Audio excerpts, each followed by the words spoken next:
Mes frères bien-aimés, vous avez vu cette semaine comme nous avons été bien servis. Notre Seigneur n'a pas arrêté d'inventer des paraboles pour nous faire comprendre ce qu'était le royaume de Dieu. Et chaque parabole nous a donné une facette de cette grande réalité qui nous attend. Et ce soir, il conclut en nous transportant à la fin du monde. Alors mes frères, je voudrais tout de suite vous dire quelque chose. J'espère de tout cœur que vous n'avez pas eu peur en entendant ces paroles de Jésus, même s'il y a des grincements de dents et des pleurs. N'ayez pas peur. Notre Seigneur n'est pas en train de nous dérouler le film de ce qui va se passer à la fin des temps. Il est en train de nous dire ce qu'il ne veut pas qu'il se passe. Car je vous le rappelle, mes frères, mais c'est très important que vous l'intégriez totalement dans votre cœur profond. Dieu veut sauver tous les hommes, et s'il y en a un qui se perd, c'est un échec cuisant pour lui. C'est une souffrance atroce pour son cœur de père. Mes frères, gardez bien cela à l'esprit. Si à la fin des temps, il y a quelques poissons qui s'en vont croupir dans la géhenne de feu, c'est une grande souffrance pour Dieu notre Père. Donc il nous met en garde, il nous fait quelque peu peur, il essaie d'impressionner nos imaginaires de manière à ce qu'il n'y ait personne à être condamné au dernier moment. Vous me suivez bien, mes frères bien-aimés. Cependant, la réalité est là. Il y aura à la fin des temps un grand tri. Et Jésus prend une image que ses chers apôtres peuvent très bien comprendre puisqu'ils sont pécheurs de profession. Nous aussi, mes frères, nous sommes pécheurs lorsque nous fautons. C'est merveilleux cette homonymie dans la langue française. Et en même temps, nous sommes pécheurs parce que nous aussi, avec les apôtres, vous comme moi, parce que nous sommes baptisés, nous jetons les filets dans le monde pour que les poissons montent et soient recueillis un jour par la tendresse de Dieu. Cependant, avant d'entendre cette tendresse, il y a ce fameux tri qui s'effectue. Vous avez vu, à la fin des temps, Jésus nous dit que les anges vont venir séparer. Alors, écoutez bien, mes frères, les bons et les mauvais poissons. Et pour être plus juste, puisqu'il ne s'agit pas de poissons, mais de nous, les bons et les méchants. Voyez-vous, mes frères, le critère de discernement pour qu'une âme soit accueillie au ciel, c'est la bonté. Et heureusement qu'il en est ainsi, mes frères bien-aimés. N'allez même pas chercher la foi. Je vous rappelle que sur la terre, il n'y a que 2 milliards de chrétiens, mais qu'il reste 5 milliards qui ne le sont pas. Si Jésus avait utilisé le critère de la foi en lui, pour décider de la vie éternelle des êtres, eh bien ce serait terrible, parce que peut-être dans les 2 milliards de chrétiens, certains d'ailleurs ne seraient pas sauvés parce qu'ils n'ont pas été bons, mais ça ne concernerait que cette petite partie de l'humanité, c'est impossible. Son critère absolu, c'est la bonté. Qui est méchant n'est pas sauvé, qui est bon l'est immédiatement. C'est ce que nous devons comprendre, mes frères bien-aimés. C'est le critère qui convient à toute l'humanité. Il est logique, il est rempli de bon sens. Et vous vous souvenez que saint Matthieu, éclairé par le Saint-Esprit, lorsqu'il nous parle du jugement dernier, en vient aussi au même critère. J'étais nu, tu m'as habillé, j'avais faim, tu m'as donné à manger.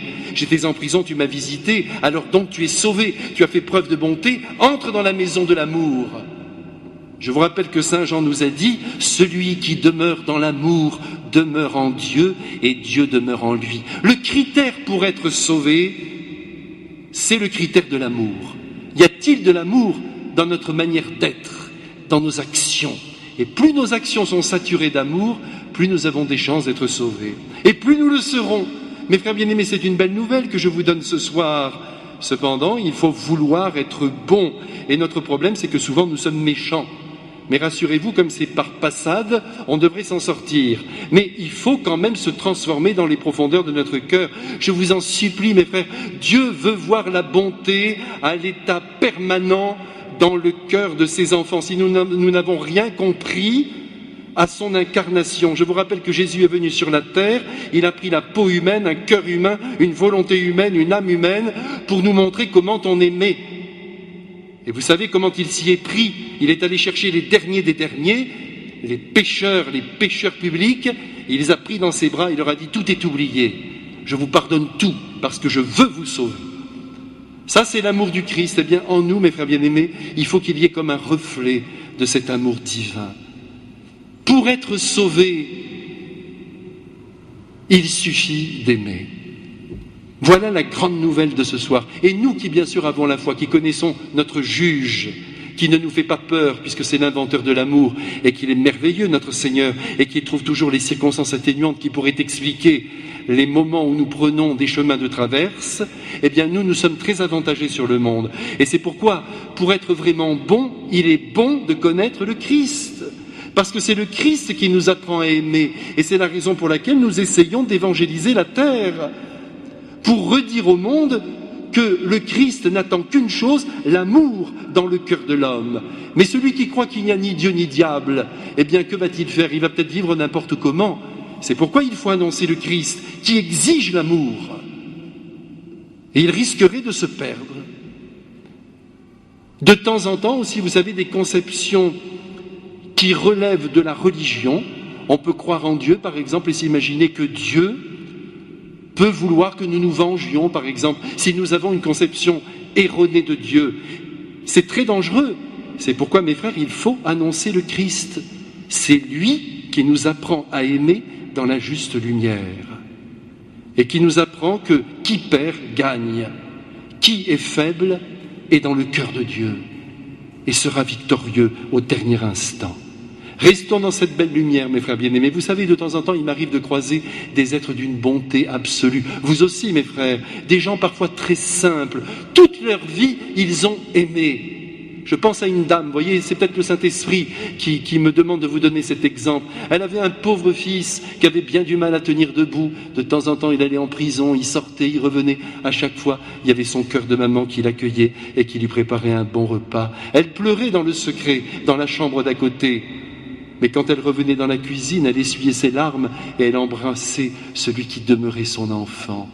Tous ces êtres de grande bonté, mes frères, qui n'ont pas cherché à surexister aux yeux des autres, chez lesquels il n'y a eu aucun orgueil et le seul désir d'aimer, sont aspirés vers le ciel. J'en suis sûr. C'est pourquoi, mes frères, il faut que nous vivions en grande simplicité, avec la seule ambition d'aimer toutes les personnes que nous rencontrons. Ça suppose qu'on les considère au moins nos égales, si ce n'est nos supérieurs. Sinon, vous n'y arriverez pas. Si vous vous placez au-dessus des autres, vous serez incapable d'aimer.